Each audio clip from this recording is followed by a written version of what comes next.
We all love a biopic, don't we? The opportunity to look back on the life and achievements of a beloved figure who had an impact on our history or culture, most often an actor or a musician. And if you're thinking, well, actually, I don't really like biopics, then you're wrong. Big budget celebrity biopics consistently do well in the box office and during awards season. Just cast your mind back a couple of years.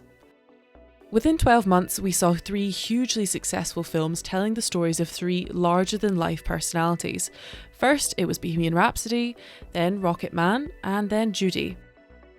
Bohemian Rhapsody alone grossed over $900 million against its production budget of around $50 million. All 3 films also performed extraordinarily well at the Oscars, with Rocket Man winning 1 for Best Original Song, Bohemian Rhapsody winning 4, and Judy taking home 2, including Best Actress for Renee Zellweger. In fact, if you're an actress looking to win an Oscar, a biopic is probably your best bet. Just look at Olivia Colman in her role as Queen Anne, Meryl Streep as Margaret Thatcher, Marion Cotillard as Edith Piaf, and so many more. And we can't blame them. It's a winning formula. It was only a matter of time then before somebody decided to adapt one of modern history's greatest and most influential figures onto the big screen. We've just recently passed the 5-year anniversary since David Bowie's death, a day which shook the world.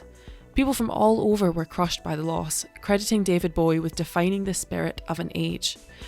He was an icon, an idol to so many, and arguably impossible to recreate. With all of this in mind, I'm only surprised that no one jumped on the biopic train any sooner. But, of course, the true Bowie fans will know that he never wanted a biopic, and his family has respected his wishes by rejecting any request to use his music in a cinematic adaptation of his life. And the most recent attempt is no different.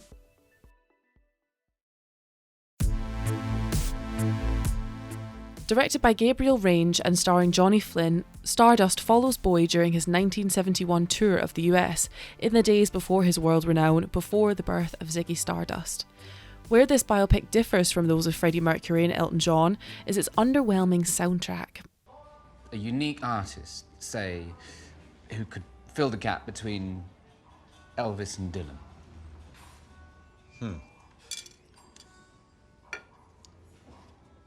Elvis and Dylan. Where you would expect a feature filled with Bowie's greatest, what you find instead is a tuneless insult to David Bowie's memory, according to one especially unhappy critic. We saw a similar situation back in 2019 with the biopic about J.R.R. Tolkien, directed by Dom Karukowski and starring Nicholas Hoult as the title character. Tolkien's estate refused to approve or participate in the biopic, which might have contributed to its eventual flop. It received mixed to average reviews and grossed less than half of its production budget, but then maybe it was just overshadowed by all the other biopics released that year. Thank you so much, everybody. Good night. Thank you.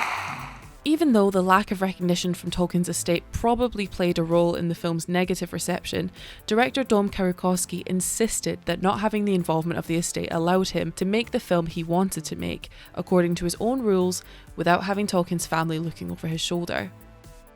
The actor portraying David Bowie in Stardust has echoed this sentiment in recent interviews, saying that they were able to tell the story they wanted to tell without Bowie's family forcing them to produce a homogenized, suppressed version of events.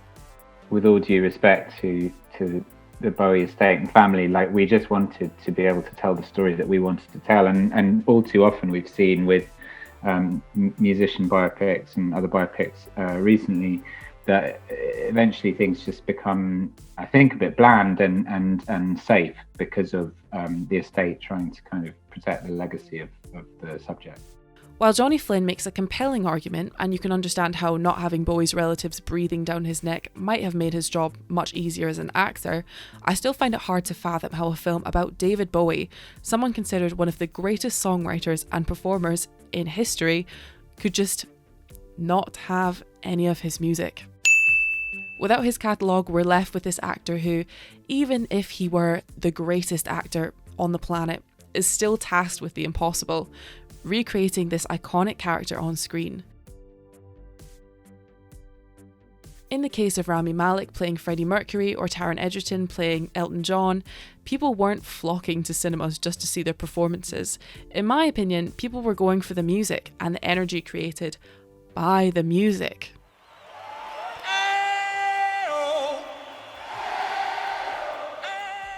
Without the music, I find it hard to see how Johnny Flynn could recreate or imitate David Bowie's energy on screen. 5-year anniversary of David Bowie's death or not, this biopic has so many forces acting against it.